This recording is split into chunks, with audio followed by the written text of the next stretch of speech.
Par un après-midi ensoleillé, alors que régnait le silence confortable d'une maison habituellement remplie de rires et de conversations, un homme appelé Carlos s'est retrouvé seul, contemplant le vide d'une maison temporairement silencieuse.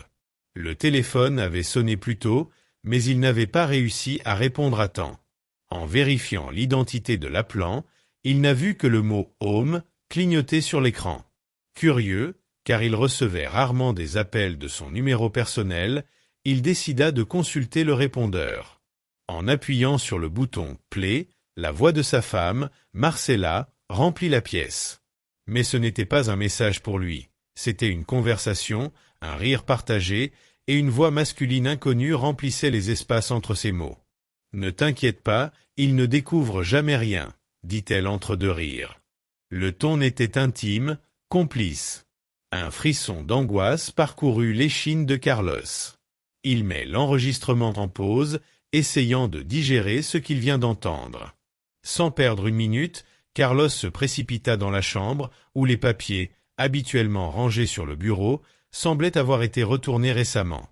Parmi les factures et la correspondance, il trouva un reçu d'hôtel datant de 2 jours, alors que Marcela avait déclaré rendre visite à sa sœur malade dans la ville voisine. Le cœur battant, il serra le reçu comme s'il s'agissait d'une preuve de trahison, d'une confirmation tangible de ce que la voix sur le répondeur insinuait. Le monde de Carlos tourne et il se redresse brusquement dans son lit. L'air semblait manquer, et chaque bruit dans la maison résonnait maintenant comme un rappel de la normalité qu'il avait cru que sa vie possédait jusqu'à ce moment. La réalité que sa femme, celle avec laquelle il avait partagé tant d'années et de secrets, le trompait, le consumait. Les larmes se mêlent à la colère et à la confusion tandis qu'il réfléchit à la marche à suivre. Rien n'avait de sens, et le sentiment de trahison était comme un couteau qui s'enfonçait dans son dos. L'esprit agité et le cœur lourd, Carlos prend la seule décision qui lui semble raisonnable dans ce moment chaotique, affronter Marcela. Il avait besoin de l'entendre, il avait besoin de comprendre pourquoi. En attendant son arrivée, les minutes lui paraissent des heures, chaque tic-tac de l'horloge amplifiant l'agitation dans sa poitrine. Lorsqu'il entendit enfin sa voiture dans l'allée, son estomac se serra. Carlos était sur le point d'affronter le moment qui pourrait tout changer dans sa vie, sans savoir s'il était prêt pour les réponses qui viendraient. Le cœur de Carlos battait la chamade alors qu'il attendait Marcela dans le salon, le reçu de l'hôtel toujours serré dans sa main tremblante. La maison, normalement un havre d'amour et de rire, ressemblait maintenant à une scène préparée pour une confrontation dévastatrice. Lorsque la porte s'ouvrit, la silhouette de Marcela apparut, insouciante et souriante, totalement inconsciente du tourbillon d'émotions qui l'attendait. « Marcela, il faut qu'on parle », dit Carlos d'une voix plus ferme que ce qu'il ressentait à l'intérieur. Marcela, réalisant le sérieux du ton de Carlos, fronce les sourcils, une pointe d'inquiétude se dessinant sur ses traits. « Qu'est-ce qui s'est passé ?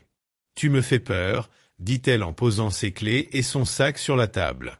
Carlos lui tend le reçu de l'hôtel. « Pouvez-vous m'expliquer ce qui s'est passé ?» Sa voix tremblait, mêlant colère et douleur. Marcela prit le papier, son expression passant de la confusion au choc à mesure qu'elle lisait les informations. « Carlos, je peux t'expliquer, » commença-t-elle, la voix brisée. « Ce n'est pas ce que tu crois. »« Non ? Alors explique-moi. »« Parce que pour moi, ça ressemble exactement à ce que je pense, » l'interrompit Carlos, l'amertume évidente dans ses mots. Marcela soupira, le poids de la situation faisant s'affaisser ses épaules. « Je me sens seul, Carlos. Depuis quelques mois, j'ai l'impression que tu n'es plus là, même quand tu es à la maison. » Carlos écoute, chaque mot de la jeune femme est comme un coup. « Alors tu résous le problème en me trompant ? Est-ce que ça le justifie ?» L'accusation était claire et directe. Marcela secoue la tête, des larmes commencent à se former dans ses yeux. « Non, bien sûr que non. Je n'ai jamais voulu que les choses en arrivent là. C'était une erreur, je le sais maintenant. » « Une erreur que tu as cachée jusqu'à maintenant, » souligne Carlos, la douleur se transformant en ressentiment. « Comment puis-je te faire confiance après cela, Marcela ?» Elle tente de se rapprocher de lui, Mais Carlos recule instinctivement. Je veux arranger les choses, Carlos. Je t'aime et je suis prête à faire tout ce qu'il faut pour regagner ta confiance. Carlos la regarda, la confusion et l'amour s'affrontant en lui. Je ne sais pas si je peux le faire, avoue-t-il, la voix brisée par l'émotion. Je ne sais pas si j'en ai envie. Marcella acquiesce, acceptant son incertitude. Marcella hocha la tête, acceptant son incertitude. Mais je suis là, prêt à essayer, si tu le es aussi. Le silence qui suit est lourd d'un avenir incertain. Carlos se sentait déchiré entre l'amour qu'il ressentait encore pour Marcella et la trahison qui semblait ronger les fondations de leur mariage. Alors que Marcella attendait, une expression d'espoir mêlée de peur sur son visage, Carlos savait que toute décision qu'il prendrait à partir de ce moment-là façonnerait le reste de leur vie. Après la douloureuse confrontation avec Marcella, Carlos a senti qu'il manquait encore des pièces au puzzle de la vérité. La confession de Marcella avait été un début, mais il avait besoin de comprendre l'étendue de la trahison. Déterminé à ne négliger aucune piste, Carlos a entamé un processus d'enquête méticuleux qui l'a conduit sur un chemin tortueux, parsemé de mensonges et de secrets. Tout d'abord, Carlos fait appel à un détective privé recommandé par un ami ayant vécu des situations similaires. Dans un bureau discret du centre-ville, il rencontre l'inspecteur Sampaio, un homme d'âge mûr au regard perspicace et à la posture inspirant la confiance. Carlos lui explique la situation, en lui remettant la facture de l'hôtel comme premier élément de la toile. Sampaio écoute attentivement, hochant la tête en prenant des notes. Commençons par une surveillance discrète. Je vais suivre ses déplacements et voir qui elle rencontre, explique-t-il, décrivant un plan qui comprend également la vérification des messages et des appels. En plus de l'enquête externe, Carlos a décidé d'installer des caméras cachées à son domicile. Avec l'aide d'un technicien spécialisé, il a choisi des emplacements stratégiques couvrant le salon, la cuisine et le couloir menant aux chambres. Chaque angle a été soigneusement choisi pour offrir une vue claire, garantissant qu'aucune rencontre en son absence ne passerait inaperçue. Pendant que l'inspecteur Sampaio suivait Marcella, recueillant des informations sur ses mouvements et ses interactions, les caméras de son domicile enregistraient en continu, stockant les images dans un nuage sécurisé. Carlos passait des heures chaque nuit à visionner les enregistrements, son cœur se serrant à chaque ombre qui passait sur l'écran. Une semaine plus tard, Sampaio a pris contact avec les nouvelles. Ils se sont revus et le détective a remis un dossier contenant des photos et des rapports détaillés. Les images montrent Marcella rencontrant le même homme à plusieurs reprises, dans des cafés et des parcs. Il s'appelle Rodrigo, et d'après ce que j'ai pu découvrir, ils travaillent ensemble, a déclaré M. Sampaio. Carlos a ressenti une vague de nausée en voyant les photos, chacune d'entre elles étant un coup à l'estomac. L'inspecteur s'était également procuré des enregistrements de messages échangés entre Marcella et Rodrigo, où l'intimité du ton confirmait le pire. Carlos parcourt les rapports, chaque mot ajoutant du poids à sa décision imminente. Il devait à nouveau affronter Marcella, mais cette fois-ci armé de preuves irréfutables. L'enquête avait révélé plus de choses que Carlos n'avait craint d'en trouver, et alors qu'il se préparait à la prochaine confrontation, il savait que le chemin à parcourir serait l'un des plus difficiles de sa vie. Le soir où Carlos décide de confronter Marcella pour la deuxième fois, l'air est chargé de tension.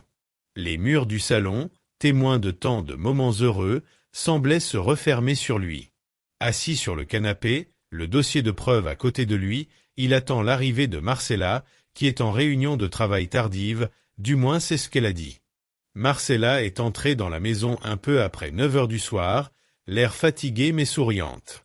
Lorsqu'elle vit Carlos, non pas à sa place habituelle à la table en train de travailler, mais l'attendant avec une expression sombre et une mallette dans les mains, son sourire s'effaça. « Carlos, que se passe-t-il » demanda-t-elle, la voix chargée d'une soudaine anxiété. « Marcella, nous devons décider de la suite des événements, » dit Carlos en se levant pour lui faire face, le dossier de preuves à la main.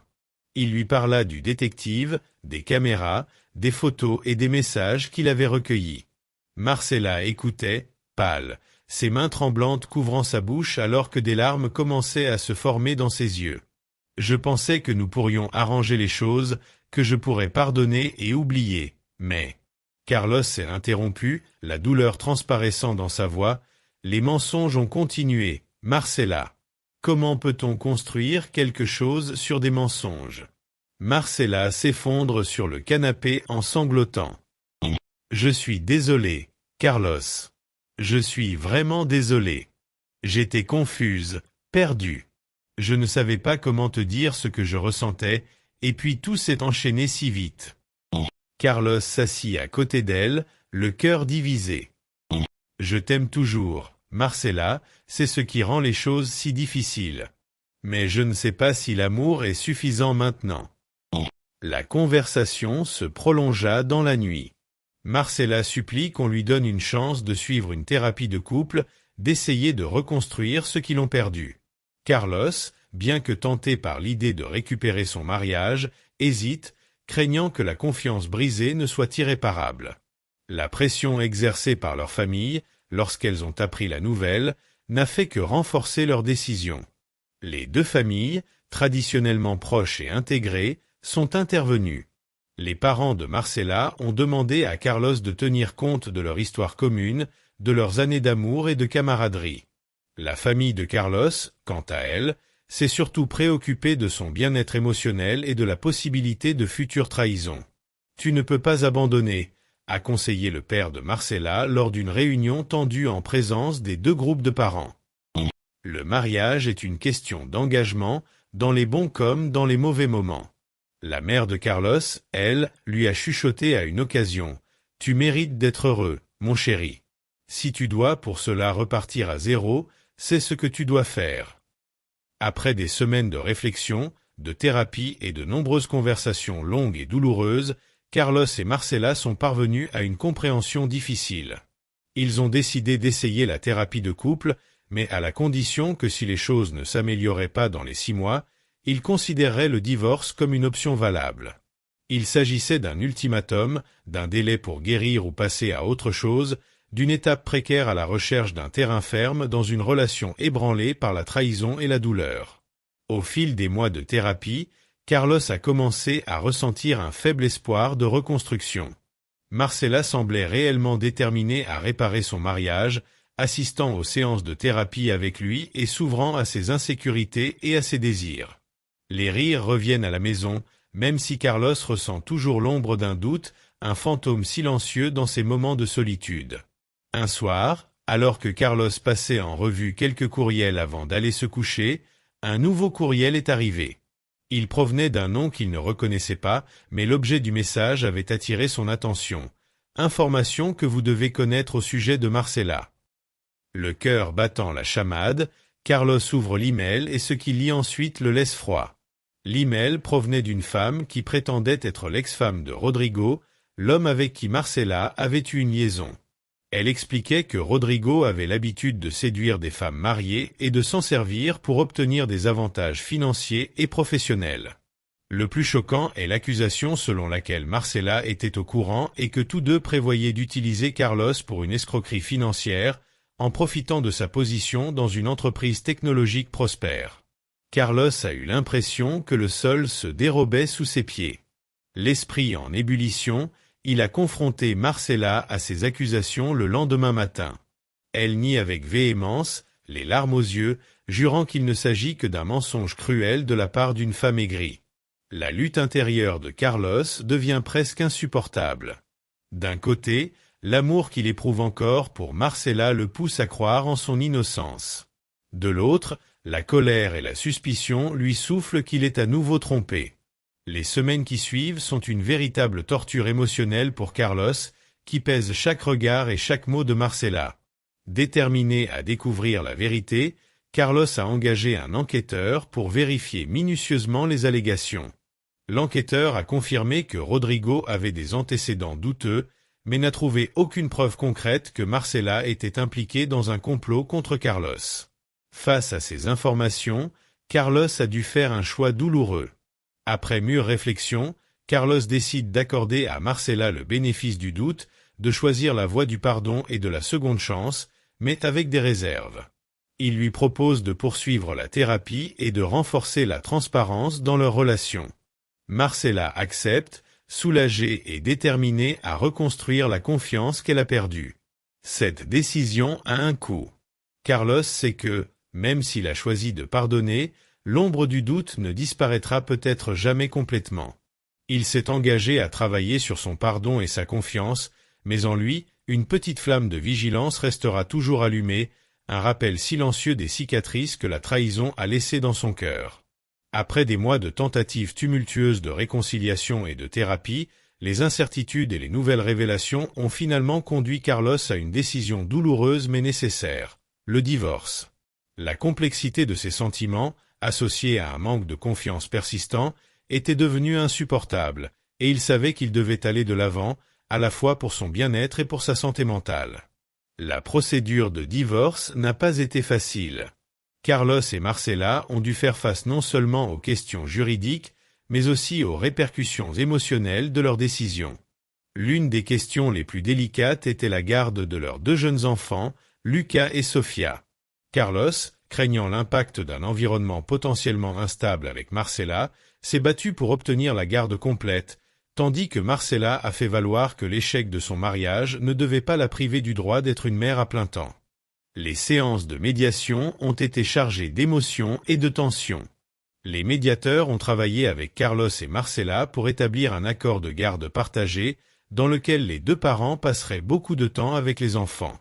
Bien que l'accord semble équitable sur le papier, son exécution s'est avérée difficile, les 2 parents ayant du mal à coordonner leurs emplois du temps et à maintenir un front uni pour leurs enfants.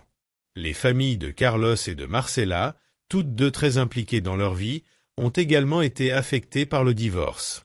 La famille de Marcella a été dévastée, blâmant d'abord Carlos pour la dissolution du mariage avant de réaliser finalement la profondeur des problèmes que Marcella avait cachés. En revanche, la famille de Carlos a apporté un soutien constant, bien qu'elle ait également regretté la séparation et son impact sur leurs petits-enfants. Sur le plan social, le divorce a entraîné des changements importants pour tous les 2. Carlos s'est retrouvé isolé de certains amis communs qui ont choisi de s'allier à Marcella, tandis que d'autres se sont rapprochés, lui offrant soutien et compagnie pendant la période la plus difficile. Marcella a dû faire face à ses propres difficultés, nombre de ses anciennes amitiés s'étant éloignées en raison de son infidélité avérée.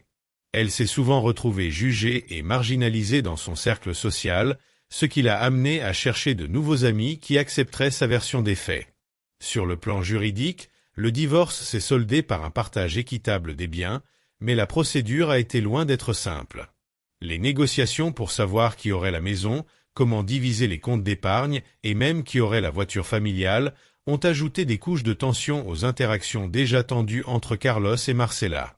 Finalement, alors que Carlos et Marcella commençaient à suivre des chemins différents, ils ont tous 2 appris de douloureuses leçons sur la confiance, l'amour et les complexités du mariage.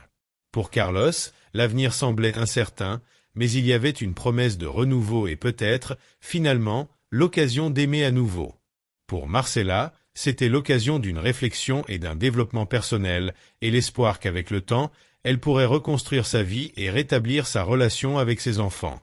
Après le divorce, Carlos s'est retrouvé dans un monde à la fois étrange et douloureusement familier. Le silence de la maison, autrefois rempli des rires de ses enfants et de la présence constante de Marcella, résonnait désormais des souvenirs de jours heureux et de nuits agitées.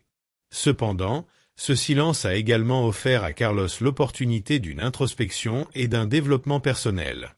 Au cours des premiers mois, Carlos s'est plongé dans sa carrière, utilisant le travail comme un moyen d'échapper à la solitude de sa nouvelle réalité. Il s'est consacré à des projets longs et complexes, trouvant sa satisfaction dans le défi et le sentiment d'accomplissement que lui procurait chaque tâche achevée.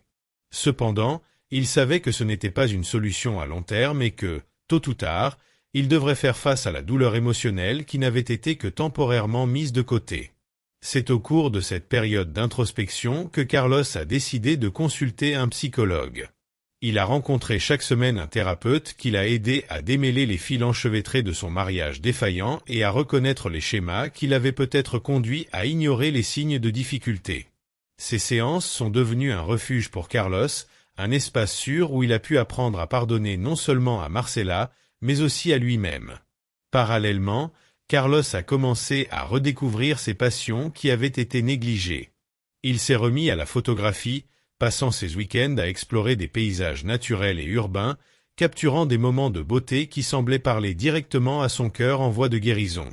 Cette activité lui a non seulement offert un exutoire créatif, mais lui a aussi permis de renouer avec des amis, anciens et nouveaux, qui partageaient ses centres d'intérêt.